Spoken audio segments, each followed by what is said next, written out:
Hello guys, in today's video I'm going to show you how to fix CSGO not launching easy and quick. If you want to fix it, all you have to do first click here, and then after that go to game mode settings.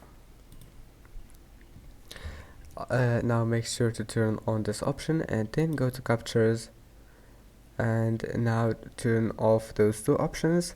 Then go to Xbox game bar, make sure it's off, and then go to graphics settings. Make sure to turn on this option and then go back and go to Windows Update settings. Install all the updates that you can find. Now go to GeForce Experience. If you can't find it, download it from any browser. And now go to the drivers, check for updates, install the latest one for your graphics card, and that's it. Don't forget to like and subscribe, and see you in the next video.